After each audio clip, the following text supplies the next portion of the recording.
Masechet Ktuvot, résumé du Daf Nun He.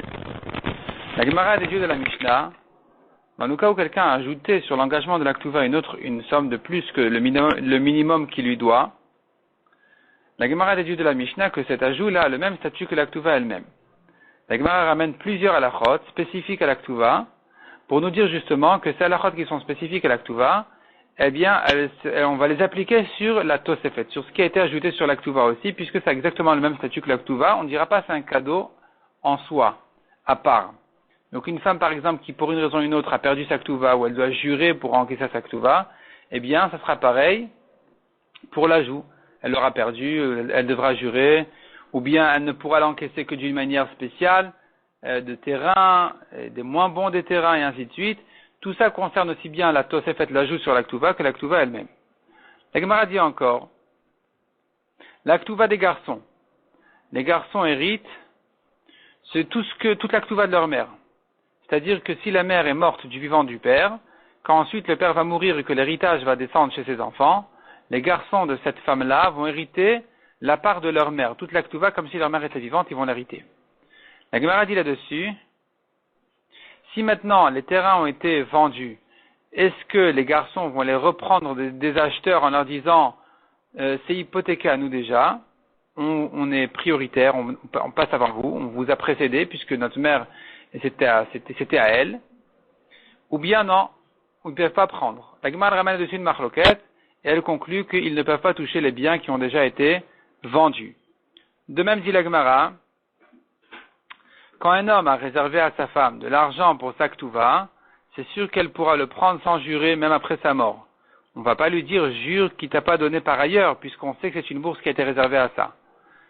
Si maintenant ça a été perdu cette bourse-là, est-ce que je dis que elle doit jurer maintenant pour encaisser sa Ktuva, ou bien puisqu'on sait que c'est ça la bourse qui lui a réservée, on n'a pas à craindre qu'il lui a donné une autre somme que celle-là, elle n'a plus besoin de jurer. À nouveau une marloquette. Conclusion, elle ne jure pas. Encore dit la Gemara, s'il lui a réservé un terrain très défini de ses quatre côtés, et là, elle peut le prendre sans jurer parce qu'on sait qu'il ne lui a rien donné d'autre que ça. Elle pourra le prendre sans jurer. Mais s'il n'a défini le champ que d'un côté, là, ça paraît pas trop sérieux. On pourrait craindre qu'il lui a donné par ailleurs une somme d'argent. Est-ce qu'elle doit jurer ou pas? À nouveau, la Gemara ramène là-dessus une marloquette. Et la Gemara, cette fois-ci, conclut que elle ne jure pas. La Gemara dit encore, un homme qui dit à des témoins, rien à voir avec la Ktuva cette fois-ci. Un homme dit à des témoins, écoutez, j'ai fait ici un acte de vente ou quelque chose comme ça, écrivez, signez-le et donnez-le lui. Est-ce qu'il faut faire encore le kinyan, une acquisition ou non? C'est pas la peine de le faire une fois que, je reprends. Un homme a dit à des témoins, écrivez, signez, donnez-lui et faites un kinyan. Est-ce qu'il faut lui demander encore son avis, est-ce qu'il n'a pas regretté, ou c'est pas la peine?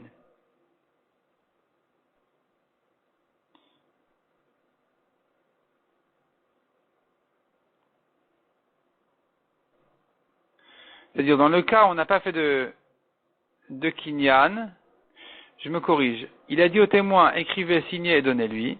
Si on a fait un kinyan, c'est bon, c'est fait, c'est lui la peine de lui demander son avis. Si on n'a pas fait de kinyan, est-ce qu'il faut lui demander encore une fois son avis s'il n'a pas regretté ou pas? La Gemara ramène là-dessus encore une fois une marloquette et conclut qu'il faut lui demander son avis. Il faut lui redemander ce qu'il n'a pas regretté. La Gemara dit encore, on a vu dans la Mishnah, Rabbi Elazar ben Azaria, une marloquette dans la Mishnah, qui disait, selon Rabbi Elazar, on a vu, un homme qui a ajouté une somme sur l'engagement de la Ktuva, eh bien, il ne doit cette somme-là qu'à partir du mariage, pas depuis les Kiddushin. Donc, s'il y a eu des Kiddushin aujourd'hui où il a réservé la femme, elle est sa femme, mais elle ne va se marier, elle va rentrer chez lui que plus tard, entre-temps, il est mort ou il a divorcé, est-ce qu'il lui doit sous cette somme-là qu'il a ajoutée sur la Ktuva ou pas? Donc, nous avons là-dessus une marloquette. La Gemara ramène une marloquette entre Rav et Rabbi Nathan. Est-ce que la halakha est comme Rabbi Elazar ben Azaria, qui a dit qu'il ne lui doit qu'à partir de la Ktuva, du mariage, l'ajout sur la Ktuva, ou bien la halakha n'est pas comme lui, et que donc depuis les Kiddushin déjà, il faut tout lui ajouter. La Gemara a dit, en réalité, Rabbi Elazar ben Azaria, ici, on comprend que il est en train d'approfondir l'intention de l'homme. C'est-à-dire, dans la Ktuva, c'est pas écrit depuis le mariage, mais on comprend que son intention n'était de s'engager là-dessus que depuis le mariage. Il ne voulait lui ajouter sur la somme de la Ktuva qu'à partir du mariage et pas avant. C'est logique de comprendre comme ça. Donc ici, tu vois le principe de Rabbi Elazar qui va selon l'intention de la personne. Et donc, la Gemara a dit, nous avons Rav et Rabbi Nathan, qui sont en discussion est-ce que la halakha est comme ça ou pas.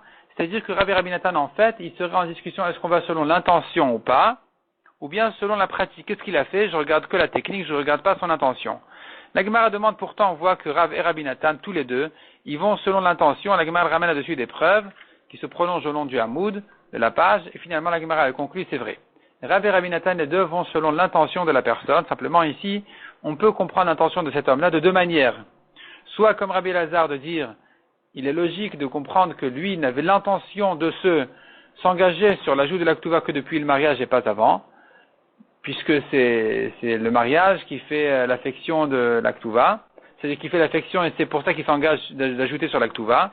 Ou bien on dit non, il est fiançailles, la réservation, les Kiddushin, c'est déjà une connaissance et une joie qui fait qu'un homme puisse, pour cette affection-là, ce rapprochement-là, un homme veuille s'engager à ajouter sur la Ktuva, c'est déjà suffisant.